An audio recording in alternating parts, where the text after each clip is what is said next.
merci à tous, vraiment. Bonjour les amis, soyez tous les bienvenus.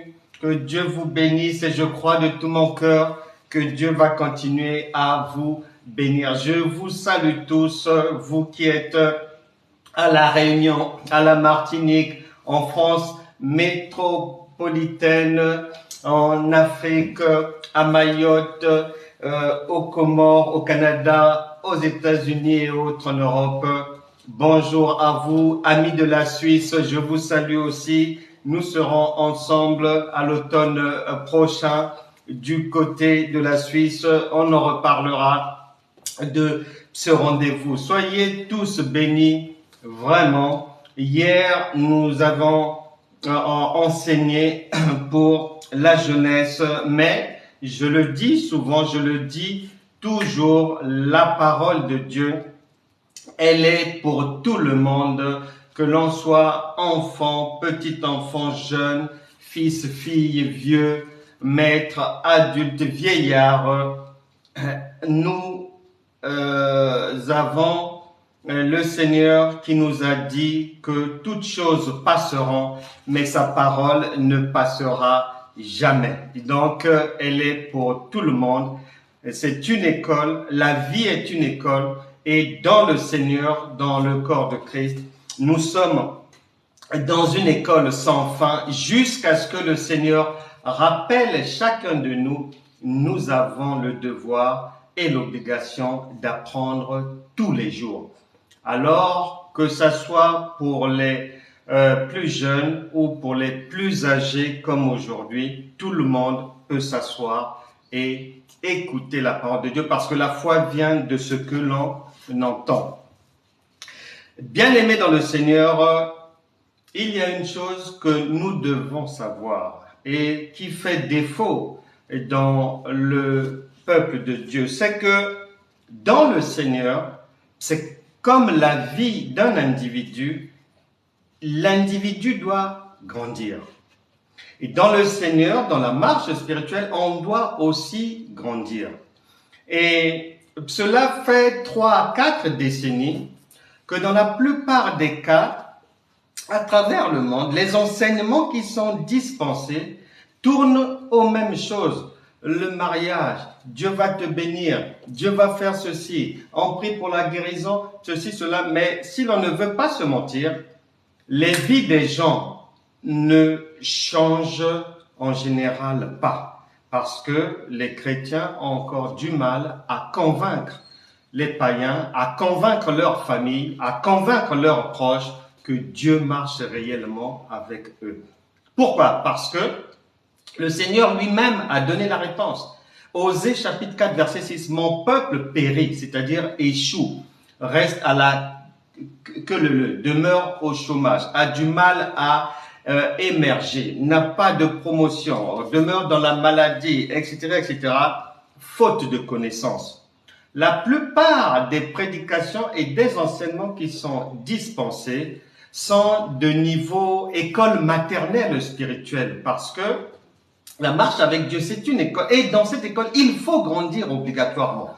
Et les preuves que l'on a grandi, ce sont les fruits. Jésus a dit, on reconnaîtra chacun à ses fruits. Pas à s'en parler à langue, pas à sa présence dans les réunions. On ne reconnaîtra pas chacun en fonction de la lecture de la Bible. Non, chacun sera jugé en fonction des fruits. Il faut des preuves que Dieu est réellement avec toi, mon frère. Il faut des preuves, ma sœur, que Dieu est réellement avec toi. Si c'est seulement le blablabla, le parler, que ça soit devant les hommes, dans ce monde, ça ne passera pas, on ne te croira pas, tu ne convaincras pas, que ça soit devant Dieu, ça ne passera pas puisqu'il ne peut pas se contredire. Il a déjà dit, il faut des fruits, il faut du résultat.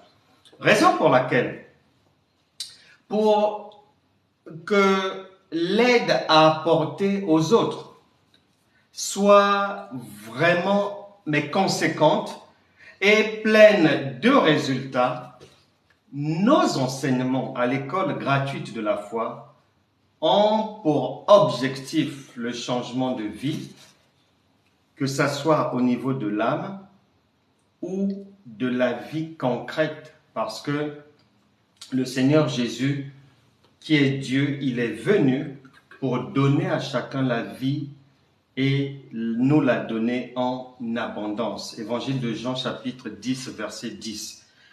Une maman, elle s'occupe de son enfant dans tous les domaines. Son éducation, la santé, les vêtements, l'école, les loisirs, tout. Eh bien, ce serait une folie de croire que si une maman mortelle, chrétienne, terrestre, et bien souvent peut-être même charnelle, peut veiller sur son enfant dans son entièreté, mais c'est une folie de croire qu'un Dieu tout-puissant, qui est synonyme, qui est caractérisé par l'amour, puisse venir dans ta vie pour s'occuper seulement de ton âme. Non, il va s'occuper de ton âme, de tes finances, comme la maman s'occupe de son enfant, de ton éducation, ton enseignement, ton instruction, ta consolation, ton exhortation, ta santé, les bénédictions, le travail, tous les domaines. Dieu n'est pas un homme pour mentir, c'est ce qu'il a dit. Voilà pourquoi nous ne pouvons pas donner des enseignements généraux. Il y a déjà 1 milliard de prédicateurs et prédicatrices. Mais pour quel résultat? Donc, nous sommes obligés, de temps à autre, de donner un enseignement qui va permettre à chacun de grandir. Parce que beaucoup d'enfants de Dieu pensent être à l'université spirituelle alors qu'ils sont encore à la crèche. Parce que quiconque est au lycée ou à l'université de Dieu spirituel, il y aura des preuves. Même les païens témoigneront de la présence de Dieu dans sa vie. Donc, pour aujourd'hui, je vais donner un enseignement qui va permettre à tout un chacun, non seulement de grandir dans la foi, et je vous demande de partager, liker, d'inviter les retardataires. L'heure est grave, nous sommes dans les temps de la fin, c'est la dernière heure. Il n'y aura pas de pitié pour les canards boiteux et l'ennemi ne fait pas de cadeaux. La Bible déclare qu'il rôde comme un lion rugissant, cherchant qui dévorer, c'est-à-dire induire en erreur, maintenir dans les ténèbres, dans les liens, dans les malédictions, dans les emprisonnements, dans la maladie, dans la duperie, dans les tromperies, etc., etc. Donc, invitez, likez, faites venir les retardataires pour que nous puissions avancer dans cet enseignement qui a pour objectif, 1, de permettre à tout le monde d'apprendre des choses très importantes aujourd'hui, de grandir dans la foi.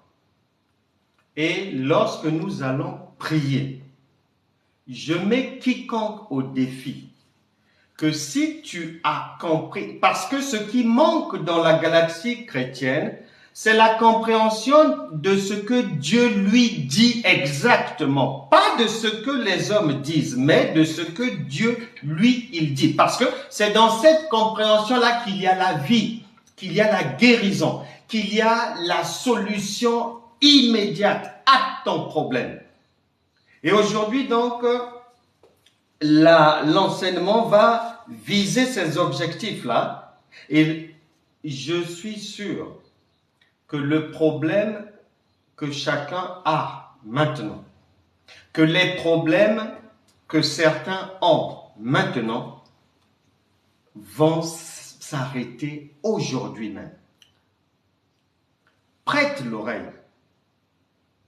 Je ne me suis pas levé le matin et je n'ai pas obéi au Saint-Esprit en vain. de venir vers toi, te parler au nom du Seigneur pour te permettre de grandir et de sortir de la difficulté en t'apportant une compréhension plus éclairée et plus proche de ce que Dieu te dit dans sa parole. Il y a un texte, la femme à la perte de sang. On va se baser sur cette histoire pour l'enseignement d'aujourd'hui et nous allons ensuite prier.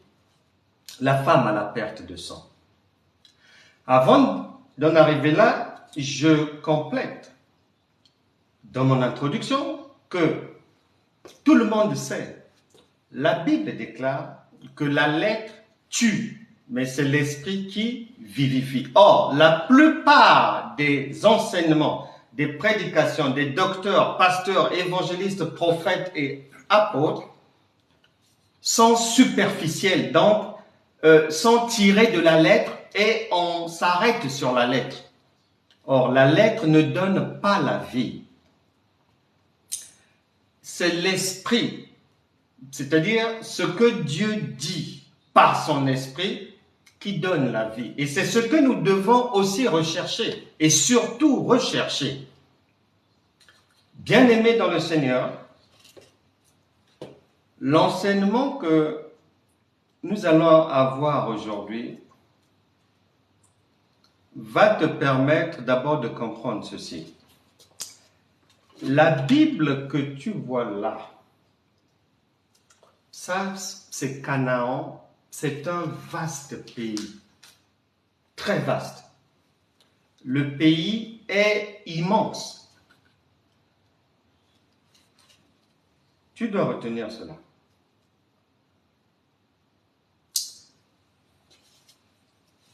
Tu retiens aussi que, et tu le sais, que Dieu parle en parabole. Et à chaque fois, Jésus parle en parabole.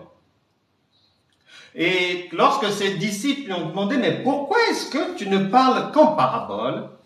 Il a expliqué que la vérité, Dieu, la parole de Dieu est d'abord réservée au Fils. Or, le Fils, c'est celui qui a accès à la chambre de son Père. Un enfant qui n'est pas le Fils n'a pas accès à la chambre de son Père. C'est le Fils qui a accès. Cela veut dire quoi? Dans la vie de tous les jours, tu ne verras jamais une personne sortir dans la rue et se mettre à parler des secrets de sa vie, à dévoiler sa vie. Ça n'existe pas. Lorsqu'une personne le fait, tout le monde sait que cette personne est folle, est malade, est insensée. Et une femme ne peut pas se lever là et exposer sa vie ouvertement. Non. Elle va se confier à celui qui partage sa chambre, à toute personne qui peut entrer dans sa chambre. L'époux, le fils. Donc, nous, en tant qu'enfants de Dieu, lorsque nous lisons un verset biblique, c'est comme une personne qui parle dans la rue. Ça veut dire quoi? Nous n'avons pas la signification exacte de ce que la personne veut dire. Et comme le pays est vaste, Canaan, si je peux te l'expliquer autrement, c'est-à-dire la personne qui parle, il faut que tu parviennes à rentrer dans sa chambre, à accéder dans sa chambre, dans son lieu d'intimité, pour que la personne te révèle, te montre la vérité, te montre sa nudité, si tu veux. Et c'est pour ça qu'il fallait qu'on déshabille Jésus à la croix, parce que Jésus, qui est la parole, qui est Dieu, qui est le Fils de l'homme, est d'abord revêtu. Deutéronome chapitre 29, verset 29, il a dit que les choses cachées sont à Dieu. Donc, il se cache comme toi. Tu ne confies pas ta vie à n'importe qui. Tu ne parles pas de ta vie à tout le monde. Non. Il faut que la personne te soit intime. Cette parole de Dieu, elle est ainsi faite. Il n'y a que les intimes qui parviennent à avoir accès à la chambre de Dieu qui vont recevoir la révélation, c'est-à-dire Dieu va se dévêtir pour te montrer la vérité. Pour te l'expliquer autrement, je disais que ce pays est vaste, Canaan est très vaste. C'est comme si tu arrives dans un pays comme, je vais prendre le Congo-Kinshasa, où tu arrives en Irak, tu arrives dans ce genre de pays, tu arrives en Algérie, tu arrives en Angola, tu arrives en Arabie Saoudite. Tout le monde sait, tout le monde peut lire la Bible, tout le monde sait que dans ces pays-là, il y a des richesses. Mais est-ce que cela veut dire que dès que tu arrives dans le pays, tu vois les richesses en question? Non, non. Il te faut faire un déplacement. Il te faut faire un mouvement pour aller là où il y a les mines d'or, les mines de diamants, les puits de pétrole, pour offshore, onshore. Tu dois faire un déplacement. C'est pas que tu arrives à l'aéroport et on a dit que non, en République démocratique du Congo, c'est bourré de diamants. Tu prends l'avion, tu arrives à l'aéroport, tu pensais voir les diamants là? La parole, c'est pareil. Quand tu lis là, tu viens à peine d'arriver à l'aéroport. Mais il te faut maintenant faire un déplacement. Et nous allons faire ce déplacement ensemble à travers le pays qui est très vaste. Et c'est dans ce déplacement que on va aller trouver là où se trouvent les perles rares, l'or, le diamant, qui est la compréhension révélée de Dieu. C'est pour ça que les vies des gens tournent en rond. Les gens pensent qu'ils ramassent un verset biblique, ils prêchent avec comme ça, et voilà, on promet le mariage là-bas, là-bas le travail, là-bas ceci, cela. Et que, non. Dieu a dit, mon peuple périt faute de connaissance. Il te faut aller découvrir là où se trouve le diamant dans le pays qui est vaste, là où se trouve l'or. Il n'est pas dit que c'est parce que tu es dans l'église, il n'est pas dit que c'est parce que tu es arrivé dans un pays où c'est inondé de puits de pétrole, il n'est pas dit que c'est parce que tu es arrivé à l'aéroport de Tripoli que tu vas voir le pétrole là. Mais non. Mais non. Et la parole, elle est faite ainsi. Quand on ouvre, quand on arrive, quand tu lis le verset, tu es simplement à l'aéroport. Maintenant, si en étant à l'aéroport, tu prêches, tu enseignes depuis l'aéroport, en disant aux gens que là, il y a l'or, là, il y a le diamant, nous touchons cela, par la foi, ceci, cela. Mais Jacques te dit que non seulement tu te mens à toi-même, mais le jour venu, Jésus a dit, je leur dirai que je ne vous ai jamais connus. Donc, chacun doit retenir que cette parole est un vaste pays, c'est Canaan. Et pour aller comprendre ce que Dieu dit, nous devons obligatoirement arriver à une adresse biblique, faire un déplacement pour aller trouver la chambre de Dieu. Dans cette chambre, il va tout nous révéler. Nous allons maintenant faire un cas pratique, je disais, basé sur l'histoire de la femme à la perte de sang. Et j'ajoute, avant d'aller plus loin, que le Seigneur Jésus est venu. Il a enseigné 12 apôtres pendant 3 ans et demi. Les 3 ans et demi sont là. Mais qu'est-ce qu'il dit le Seigneur? Il dit non. Là, la formation n'est pas achevée. Là, nous n'avons fait qu'une partie. Là, nous étions seulement dans l'ombre. Je vous ai enseigné l'ombre. Maintenant, il est avantageux que je parte pour vous parce que quand je vais partir, je vous enverrai le consolateur, l'esprit de vérité, qui vous conduira et vous enseignera toutes choses. Or, c'est bizarre quand même. Il vient déjà de nous enseigner pendant 3 ans et demi.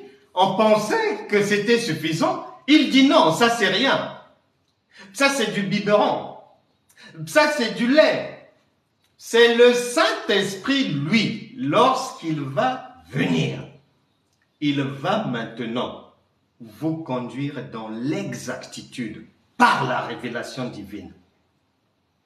Ceci étant dit, sans plus attendre, parce que le Seigneur est pressé de te faire du bien, de t'éclairer, de te sortir de toute difficulté, allons immédiatement à l'adresse biblique où le Saint-Esprit nous a fixé rendez-vous. Évangile de Luc, chapitre 8, et le cours d'aujourd'hui est intitulé « La femme à la perte de sang selon Dieu ». Parce qu'en général, cette portion des Écritures est enseignée selon la chair, selon les hommes, selon l'ignorance. Mais là, pour aujourd'hui, nous allons gravir la montagne de la révélation pour aller comprendre ce que la perte de sang, la femme à la perte de sang signifie pour Dieu. La femme à la perte de sang selon Dieu. C'est notre enseignement d'aujourd'hui. Likez, invitez les jeunes, les papas, les mamans, les amis. Invitez, l'heure est grave. Nous sommes en train d'entrer sur des choses. Je suis à peu près sûr et certain, certainement, tu as toujours entendu des enseignements, des prédications autour de l'histoire de la femme à la perte de sang, mais aujourd'hui, Dieu veut te donner une véritable signification de ce que ça veut dire. Il veut te conduire dans l'original et te sortir de la photocopie. Luc chapitre 8, verset 42. Nous aurons seulement 3 versets bibliques et sur ces 3 versets bibliques, on va parcourir le pays, mais Canaan, pour aller découvrir où est-ce que la signification exacte de cette écriture se cache, pour aller découvrir dans le pays où se trouve l'or, où se trouve le diamant, pour aller rentrer dans la chambre de Dieu. Luc chapitre 8, versets 42 à 44. On va prendre verset 42, dernière phrase, pour gagner du temps. Pendant que Jésus y allait, virgule, il était pressé par la foule. Le Seigneur Jésus est en train de se rendre quelque part. Il est en train de se rendre chez Jairus. Il y a un cas grave là-bas. Il y a le décès de la fille de Jairus. Et un cas de mort. Et Jésus est en train d'y aller pour apporter le secours. Le royaume de Dieu est en train d'aller apporter la solution à une difficulté, la mort. en chemin, il est interpellé. Le verset 43 dit, or, virgule, il y avait une femme. La femme, ici, elle interpelle le Seigneur Jésus. Et Jésus allait chez Jairus. La femme, ici, elle n'est pas dans le programme de Dieu. Donc, elle vient court-circuiter le programme de Dieu. Nous comprenons par là que cette femme-là qui vient court-circuiter le programme de Dieu, eh bien, vu que nous savons que Dieu était venu, et je l'ai dit dernièrement, Proverbe chapitre 29, verset 18 dit, « Mon peuple, lorsqu'il n'y a pas de révélation, le peuple est sans frein. » C'est-à-dire, lorsque la compréhension n'est pas celle venant des cieux, on va se tromper, on va jeûner et prier dans les erreurs, on va voir la vie tourner en rond, on va vivre dans les limitations éternellement. Parce qu'il n'y a pas la révélation. Proverbe chapitre 29, verset 18. À Matthieu chapitre 16, verset 16, Jésus, après avoir formé ses disciples, va leur faire passer un examen. Parce que l'enseignement qu'il leur avait donné, je l'ai dit tantôt, c'était la lettre. Or, la lettre, elle est insuffisante, incapable d'apporter la vie. Or, il est dit que c'est l'esprit qui vivifie, c'est dans l'esprit qu'il y a la vie. C'est pour ça qu'il pose la question, pour savoir s'ils savent qui il est, après 3 ans et demi d'enseignement. Parce que il ne se contentait pas. Pour lui, c'était zéro le fait que les apôtres puissent retenir des versets bibliques, que les apôtres puissent parler de la parole de Dieu, que les apôtres puissent même enseigner, que les apôtres puissent retenir des enseignements. Pour lui, ça n'avait pas de sens, parce que c'est l'ombre, c'est la lettre, c'est la photocopie. Mais c'est l'esprit, il voulait une réponse venant des cieux, parce que c'est là où se trouve la lumière. Et en Matthieu chapitre 16, versets 16 à 19, il n'y a que l'apôtre Pierre qui avait pu savoir que devant eux, c'est le Christ qui les avait enseignés pendant 3 ans et demi. Sur les 12, un seul avait compris. Cela te donne l'indication que comme il n'y a rien de nouveau sous le soleil, dans le siècle présent, au passage, tu retiendras que sur 12 serviteurs de Dieu, 12 hommes et femmes de Dieu, il n'y en a qu'un seul qui a la révélation divine. Sur 12 églises locales, il n'y en a qu'une seule qui est à même d'enseigner la révélation divine. Le reste enseigne la lettre, la mort. Je referme la parenthèse. Donc, Romains chapitre 10, verset 1 à 2 vient confirmer cela, que les gens peuvent être bien zélés pour Dieu, mais tant qu'ils n'ont pas la connaissance, cette révélation venant des cieux, c'est peine perdue et ils ne sont pas sauvés. C'est Romains qui le dit, que quiconque ne comprend pas la révélation divine n'est pas sauvé. Pour dire quoi? Pour dire que Jairus est dans le programme de Dieu. Or, Jairus est chef de la synagogue. Jairus est en Israël. Nous savons, par la parole de Dieu, il y a des écritures qui nous ont informés que Dieu était venu pour les Juifs. Donc, le Jésus qui se déplace pour aller chez Jairus. Jairus donc représente la maison d'Israël pour laquelle le Seigneur Jésus est venu. Mais la maison d'Israël, nous savons que c'est l'ombre. La maison d'Israël, nous savons que c'est la loi. La maison d'Israël, nous savons qu'elle n'a pas la vie.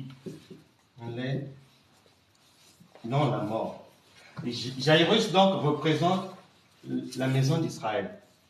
La femme maintenant, qui n'était pas dans le programme de Dieu. La femme, poussez-vous pardon.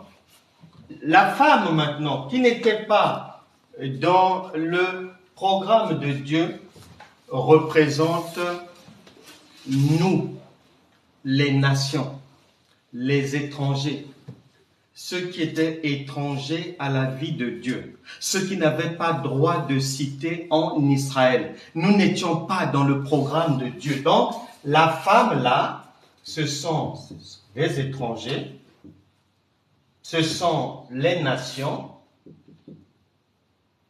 c'est nous. La femme là représente l'Église, puisque Dieu est venu pour Israël et le Seigneur Jésus est venu pour établir son Église. Et nous savons tous, par Apocalypse chapitre 19, verset 7, que l'épouse, c'est l'Église de Dieu, que nous représentons tous. Cette femme représente chaque croyant.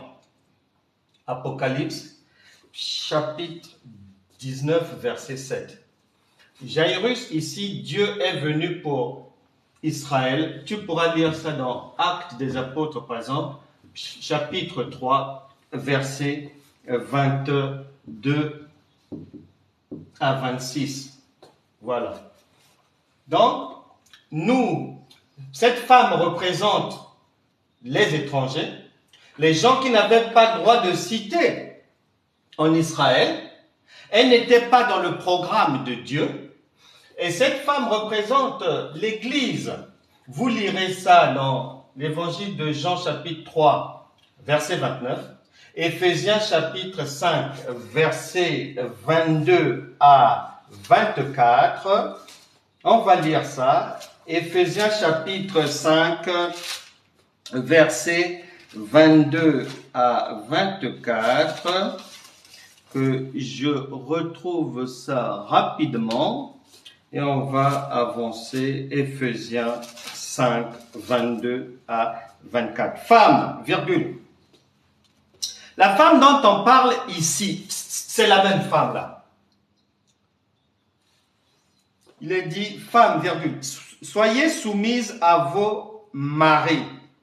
La femme dont on parle ici, je disais que ce sont les nations, c'est l'Église, et Christ est l'époux, nous le savons. D'abord, comme au Seigneur, car le mari est le chef de la femme, virgule, comme Christ est le chef de l'Église. Donc, le Seigneur est venu établir son épouse. Vous avez ça aussi, vous allez comprendre que nous sommes cette femme, cette épouse, en 1 Pierre chapitre 2, verset 10. 1 Pierre chapitre 2, verset 10. Donc, voilà, dans la révélation divine, ce que cette rencontre veut dire. Les personnages en présence, ce que dans la révélation des cieux, leur signification. La terre a sa signification de Jairus, de la femme, et le Seigneur a sa signification qu'il met à notre disposition à travers l'Écriture, le pays que l'on parcourt pour aller trouver où se trouvent l'or et le diamant. Donc, nous disons qu'elle n'est pas dans le programme du Seigneur. Et il est dit que cette femme est atteinte d'une perte de sang. Elle est atteinte d'une perte de sang. Beaucoup pensent que c'est le sang humain. Beaucoup pensent que c'est quelque chose que l'on touche comme ça. Non. Dans la révélation, ça n'a rien à voir. Dieu parle toujours d'abord de lui-même. Et je l'ai déjà dit et redit, comme une maman, Dieu tient d'abord à ce que ses fils et filles le prennent lui pour modèle. Une maman tient toujours, avant de parler d'autres personnes, avant de parler d'autres femmes, avant de parler d'autres modèles, à ce que ses enfants la prennent, elle, pour modèle d'exemplarité et qu'ils aient une bonne image d'elle. Et après cela, elle peut parler d'autres personnes pour enrichir leur conception sur maman. Donc Dieu parle toujours d'abord de lui-même. Donc la perte de sang ici, ce n'est pas du sang humain, non. Et comment nous le savons? Eh bien parce que en parcourant le pays, lorsqu'on arrive à Lévitique chapitre 17 verset 14, on vient de découvrir dans le pays que dans Canaan, il est dit que la vie est dans le sang. La version d'Arbi de Lévitique chapitre 17 verset 14 te donne l'information que le sang là dont on parle, il s'agit de la vie. Lévitique chapitre 17 verset 14, car la vie est dans le sang. Or, la vie a son créateur, Dieu, qui, lorsqu'il te donne la vie, Dieu s'était incrusté dans Adam. Il a formé un corps et il s'est mis dedans en soufflant. Il s'est déporté dans Adam, le créateur lui-même. Et c'est son souffle qui est la vie. Et la vie est dans le sang. 1 Jean chapitre 5 verset 11 dit ceci. 1 Jean chapitre 5 verset 11 à 12. Et voici ce témoignage. C'est que Dieu nous a donné la vie éternelle. Et que cette vie est dans son Fils. Verset 12. Celui qui a le Fils a la vie. Celui qui n'a pas le Fils de Dieu n'a pas la vie. Conclusion provisoire ici. Le sang dont il s'agit ici, donc, c'est la vie qui est dans l'âme. Et il est dit que cette vie-là, c'est le Fils. Or, le Fils, 1 Jean chapitre 5, verset 11 à 12, nous informe que c'est Dieu. Donc, le sang dont il s'agit ici, il s'agit de la présence de Dieu. Quiconque ne l'a pas dans sa vie va vivre une vie de perte, va vivre une vie éloignée de Dieu. La perte de sang dont il s'agit ici est une absence continuelle de Dieu dans la vie d'une personne. Une absence de Dieu. C'est une personne sans Dieu. Nous explique bien 1 Jean chapitre 5 verset 11 à 12. Or, Jean chapitre 1 verset 1 à 12 nous informe que quiconque reçoit, il nous dit qu'au commencement était Dieu et qu'il est dans sa parole, il a la vie, il est la vie et que si quelqu'un le reçoit et croit en lui, il devient enfant de Dieu. Donc, il a Dieu avec lui.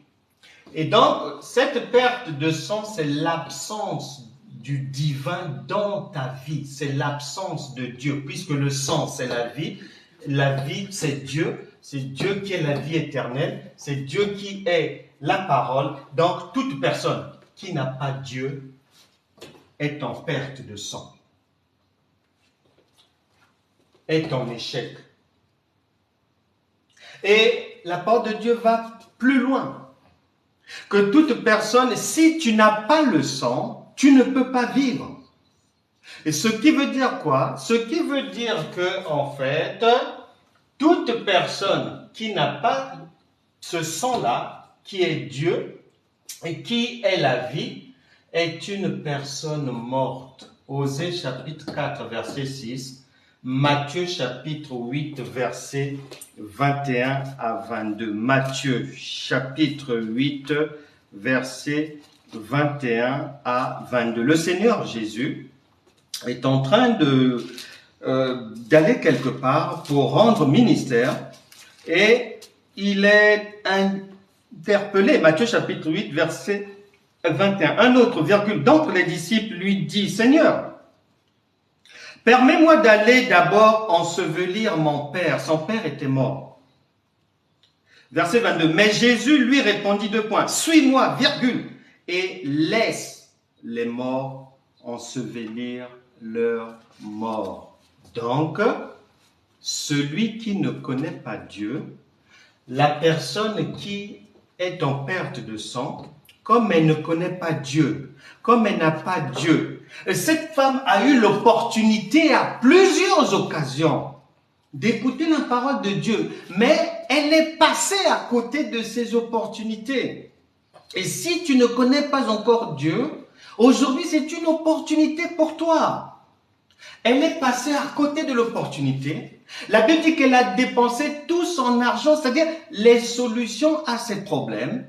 Elle les cherchait chez les marabouts, chez les devins, chez les voyantes, chez les cartomanciennes, chez toutes sortes de charlatans et tout, ceux qui pratiquent le vaudou et tout. Où en es-tu avec ça? C'est peut-être pour ça que la vie ne marche pas pour toi. Peut-être pour ça que tu es toujours dans la maladie. Parce que tu n'as pas encore trouvé Dieu. Parce que la vie divine n'est pas encore en toi.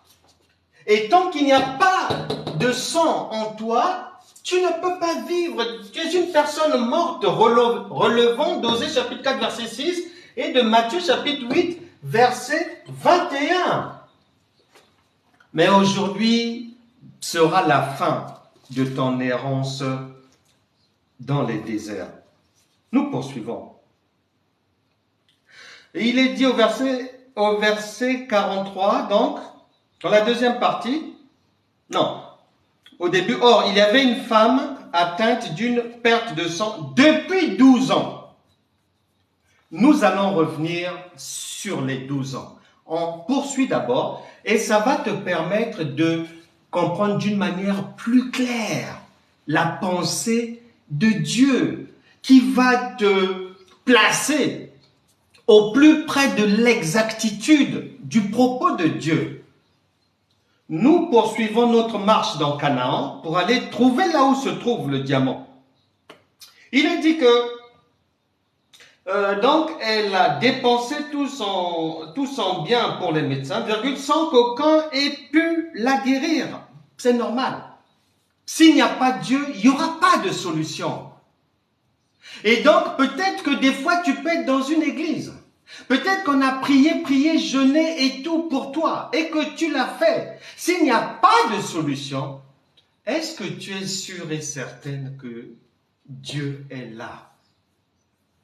Est-ce que tu es sûr et certain, mon frère, que ce que vous faites là, c'est avec l'assistance de Dieu ou c'est la chair seulement? Verset 44. Elle s'approcha par derrière. Elle s'approcha par derrière. Par derrière, nous savons tous déjà que le Seigneur Jésus n'était pas venu initialement pour cette femme.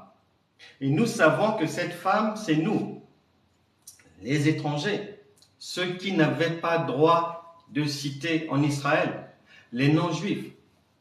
Et maintenant, elle va, les soucis de la vie, les échecs à répétition, un jour, elle a écouté la parole de Dieu, comme toi aujourd'hui, et fatiguée des échecs, des divorces, fatiguée de toutes sortes de désillusions, fatiguée des années de maladie. La Bible dit que elle va décider d'aller solliciter le secours de Dieu. Et il est dit qu'elle vient par derrière. C'est normal. Tu n'es pas dans le programme. Le devant, la devanture est réservée pour les Juifs, pour Israël. Donc tu ne peux venir que de derrière. Et de derrière là, la parole de Dieu va nous apprendre que la lumière c'est toujours devant. Derrière ce sont les ténèbres.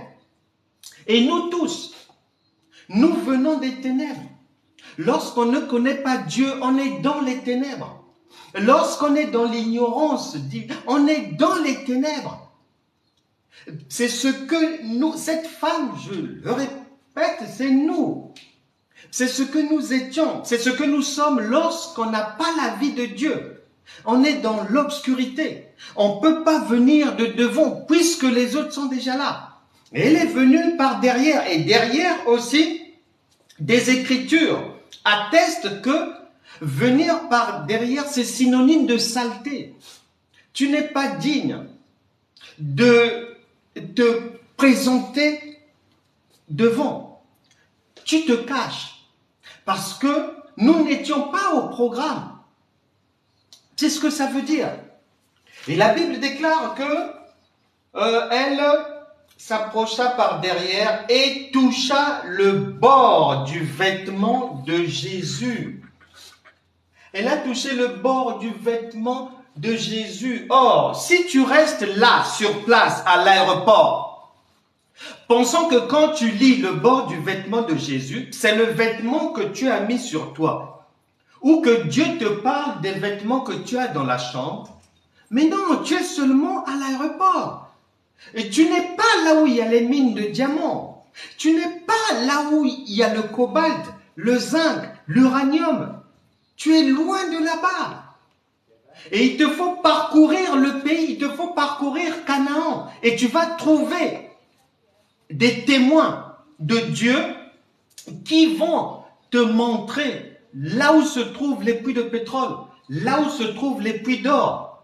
Et en l'occurrence, ici, c'est Galates chapitre 3, versets 26 à 27, qui va nous rapprocher de Dieu, qui va nous rapprocher de ce que Dieu veut nous faire comprendre. Galates chapitre 3, verset 26. Car vous êtes tous fils de Dieu par la foi en Jésus-Christ. Verset 27. Vous tous, virgule, qui avez été baptisés en Christ, vous avez revêtu Christ.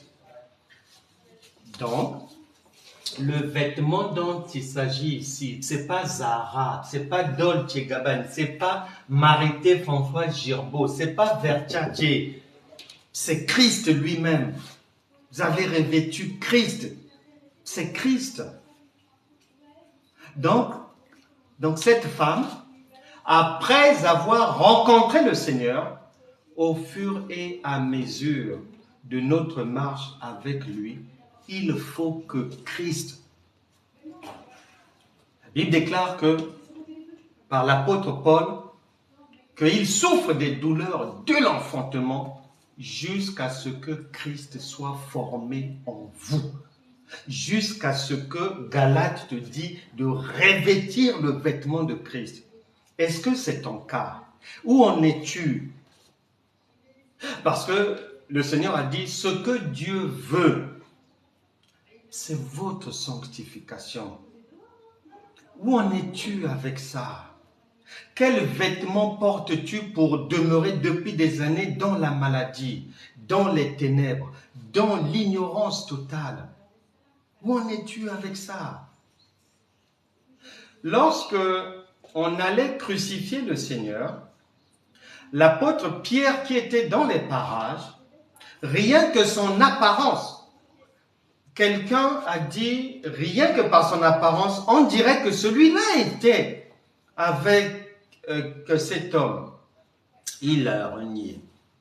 Une autre personne a dit, cet homme était, rien que par sa manière de parler, ils ont le même parler, ils se ressemblent, ils ont la même gestuelle. Toi, tu étais avec ce monsieur-là, cet imposteur.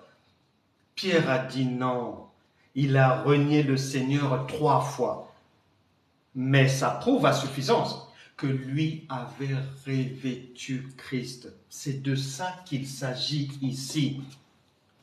C'est que l'on puisse reconnaître Dieu dans ta vie rien qu'en t'observant, rien qu'en t'écoutant. C'est de ça qu'il s'agit, pas d'autre chose. Ensuite, la parole de Dieu déclare que elle s'approcha donc par derrière et toucha le bord du vêtement de Jésus. Donc, elle est vraiment une véritable enfant de Dieu à partir du moment où elle est devenue véritablement enfant de Dieu dans les pensées, dans les paroles, dans les gestes, dans les écrits, dans les regards, dans les engagements, dans la fidélité. Il est écrit, au même instant, la perte de sang s'arrêta. À quel moment cette perte de sang s'est arrêtée? À quel moment nous sommes devenus agréables à Dieu? Lorsqu'elle a eu la foi. Or, Hébreux chapitre 11, verset 6 dit que sans la foi, nul ne peut être agréable à Dieu. Donc, la solution à nos problèmes passe par la foi. Or, d'où lui est venu, d'où doit nous venir la foi? Eh bien, c'est là où nous remontons au chiffre 12 que l'on avait mis entre parenthèses et je vous avais promis qu'on y reviendra pour que vous puissiez y voir plus clair. Pour simplifier, le chiffre 12, pour simplifier, le chiffre 12, si tu prêtes attention, quand tu vas remonter un peu, tu trouveras que la fille de Jairus, au moment où le Seigneur Jésus va intervenir, elle a 12 ans. Et maintenant, dans la femme à la perte de sang, l'intervention, l'arrêt des difficultés, c'est après 12 ans. Eh bien, nous allons parcourir le pays pour savoir au juste qu'est-ce que Dieu entend par 12 ans. Les Écritures, donc la balade à travers Canaan, nous allons trouver des témoins des Écritures qui vont nous donner l'explication. Pour simplifier, 12 ans, cela veut dire, tu prends le chiffre 12 et souviens-toi, tout part toujours du commencement là-bas. Souviens-toi, dans l'ancien temps, Jacob a eu 4 épouses qui lui ont donné 12 fils. c'est ce chiffre 12 là, le point de départ. Jacob s'est multiplié à travers ses enfants. 12, ce sont les 12 fils de Jacob. 12, c'est Jacob lui-même, puisque Jacob se multiplie en 12 à travers ses enfants. Ensuite, les enfants de Jacob, ces 12 fils, vont venir former les 12 tribus d'Israël. Or, les 12 là, Israël là, va engendrer le Seigneur Jésus qui est venu pour le salut des Juifs. Donc, lui, de la même manière que Jacob, il va se déverser, se multiplier. Jésus va se multiplier dans les 12 apôtres. Lui qui est le Fils, 12 donc veut aussi dire les 12 apôtres. Les 12 apôtres sont les dispensateurs des diverses grâces de Dieu, donc des enseignants de la... Ils représentent la parole, ils sont les ambassadeurs de Christ, ils représentent Christ, ils sont la parole. La parole, c'est Dieu, selon Jean chapitre 1, verset 1 à 12, la parole, c'est Dieu. Or, Luc chapitre 1, verset 37 dit que rien n'est impossible à Dieu. Donc, à partir de là, cette femme-là, elle vient avoir sa délivrance à partir du moment où Dieu vient intervenir dans sa vie, à partir de sa rencontre avec les Écritures, avec la parole de Dieu. Jean chapitre 8, verset 36 dit « Si donc le Fils vous affranchit, vous serez réellement libre. » Et c'est la fin des difficultés lorsqu'on reçoit la parole de Dieu. Lorsqu'on rencontre la parole de Dieu, mais il faut que cette parole soit révélée. Il ne faut pas qu'elle soit lettre morte. Il faut que la compréhension vienne des cieux comme nous venons de le voir. Nous allons maintenant prier. Que chacun dispose son cœur maintenant. Comme cette femme à la perte de sang, ce que nous sommes, nous avons rencontré le Seigneur Jésus. Étrangement, dans la plupart des cas des vies des gens, ils ont rencontré le Seigneur, le Dieu de gloire, le Dieu de vie, mais les vies ne changent pas. Les vies sont les mêmes avant la rencontre avec lui comme après. Les vies sont en dents de scie. Les vies, les gens se moquent même des gens. Nous allons prier pour que enfin la vie puisse changer. Parce que ici, lorsque la parole de Dieu vient de nous attester, de nous prouver qu'une fois que l'on a la parole, une fois que l'on fait la rencontre avec la parole, la vie doit changer, puisqu'il est dit que au même instant, dès qu'elle avait revêtu Christ, dès que tu reçois le Saint-Esprit, il est dit que tout ce qui est négativité, horreur dans ta vie doit s'arrêter. Nous allons maintenant prier. Toute personne malade du cancer, toute personne qui souffre d'une hépatite, toute personne qui est alitée quelque part, toute personne paralysée, toute personne qui souffre de l'otite, des bronchites, des branches, toute personne qui souffre de l'insuffisance rénale, toute personne qui souffre de l'autisme, de la trisomie, toute personne qui a une perte de sang depuis qui n'en finit pas, et toute personne qui souffre de ce qu'on appelle le puppy smile, toute personne qui souffre de la trisomie du cri du chat, la trisomie 21, les psychotiques, toutes sortes de pathologies associées, toute maladie dans le corps, au nom puissant de Jésus. Je arrête cette maladie maintenant. Je dis non à la douleur.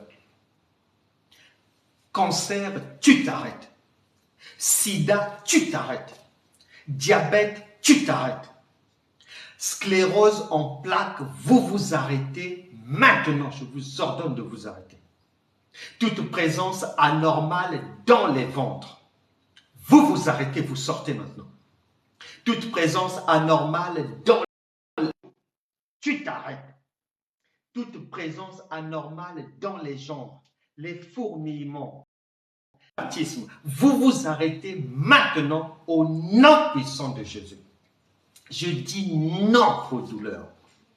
Que tout organe qui ne fonctionne plus dans le corps d'une personne ici, par la résurrection de Christ, reçoit par la foi un organe neuf, venu des cieux, venu de la banque de Christ, au nom puissant de Jésus.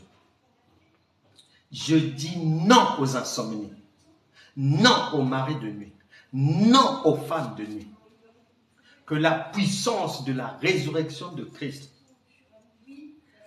arrête les mauvaises odeurs, arrête la myopie, arrête les bruits infernaux dans les oreilles, au nom puissant de Jésus. Que tout handicap soit redressé aujourd'hui. Tout dos qui était courbé, toute personne qui n'arrive pas à marcher, au nom de Jésus, soit redressée maintenant. Que la santé divine visite tout un chacun. Que la paix de Dieu, la joie de l'Éternel, vous visite maintenant au nom de Jésus.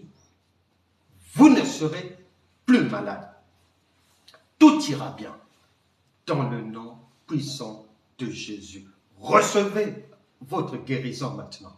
Recevez toutes sortes de délivrances maintenant. Au nom de Jésus. Amen. Amen. Amen. Merci, merci, merci beaucoup. Merci, merci mes amis. Merci.